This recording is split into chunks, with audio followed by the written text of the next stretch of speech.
ازيكم؟ يا رب تكونوا بخير.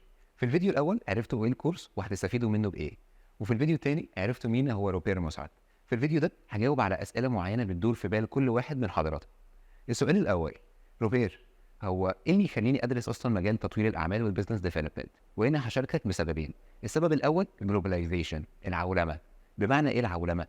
العولمه بسبب التكنولوجي بقى العالم كله عباره عن قريه صغيره، والقريه الصغيره دي بقت حجره صغيره. بمعنى ان اللي بيحصل في بلد معينه في 5 دقايق بس هيبقى موجود في كل البلدان التانيه، وبالتالي ما بقاش فيه حاجه جديده بتديم او بتستمر لفتره طويله من غير ما يتم تقليدها. عشان كده الطلب على البيزنس ديفلوبر ومطورين الاعمال بيزيد في الشركات. السبب الثاني زياده الطلب على مطورين الاعمال والبيزنس ديفلوبر، وده بناء على الريسيرش اللي هيظهر قدامك دلوقتي. طيب روبير، انا محتاج وقت قد ايه اخصصه من يومي لدراسه الكورس ده؟ كل اللي محتاجه منك من 20 ل 30 دقيقه بشكل يومي. واستاذنك، مش عايزك تقعد في قعده واحده وتخلص الكورس كله. الكورس ده بيخاطب عقلك، ومحتاج ان عقلك يكون راقي وصافي علشان تعرف تربط النقط مع بعض في نهايه الكورس، عشان ده اللي انت هتشتغل بيه. هيكون في بروجكت في نهايه الكورس، هيكون بشكل اختياري وليس اجباري.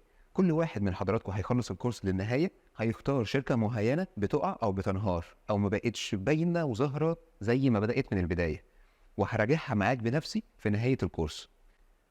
هيكون في مفاجاه وهديه لكل شخص هيخلص الكورس، والهديه دي هتكون متاحه لاول 222 شخص فقط. ايه اللي المفروض تكون عارفه قبل ما تبدا الكورس ده؟ ولا حاجه. انا مش محتاج غير رغبتك في انك تتعلم والتزامك في ان انت تكمل الكورس ده للنهايه. انا خايف ان انا اخد الخطوه دي دلوقتي، حاسس ان انا مش مؤهل ليها، او انا مش هكون ملتزم بيها، فبالتالي انا هحط الكورس ده في السيف ليست او في قائمه الحفظ مع باقي الكورسات التانيه. استاذنك يا ريت ما تاخدش القرار ده. لو انت مش قادر ان انت تاخد الخطوه دي وتكون ملتزم بما يكفي انك تدرس كورس هيخلي حياتك الاحسن، فما اظنش ان انت هتاخد الكورس ده في يوم من الايام. واللي يدل على كلامي اللي انت اوريدي عندك قائمه فيها كورسات انت عامل لهم سيف وما خدتش منهم ولا حاجه ولا خلصت منهم حاجه.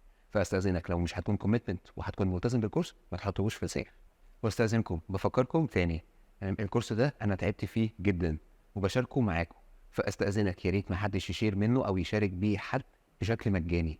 لو حد مهتم بمجال تطوير الاعمال والبيزنس ديفلوبمنت وعايز يتعلم عنه اكتر، كل اللي تقدر تعمله وتكون ساعدتني انا شخصيا انك تبعت له وتعمل له ريكومنديشن للكورس ده. اشوفكم على خير، ومتشوق جدا ان احنا نبدا رحله تطوير الاعمال مع بعض، وباذن ربنا الكورس ده يبقى مفيد جدا ليكم. وبفكركم تاني، هيبقى في معلومات ممكن تكون شايفها في الفيديوهات اللي جايه اللي هي معروفه او انك عندك علم بيها، يا ريت انك تكملها علشان اكيد هيبقى في معلومات انت ما عندكش العلم بيها بما يكفي او زي ما انت متوقع. اشوفكم على خير، وان شاء الله تكون بدايه موفقه ليكم. روبير مسعد.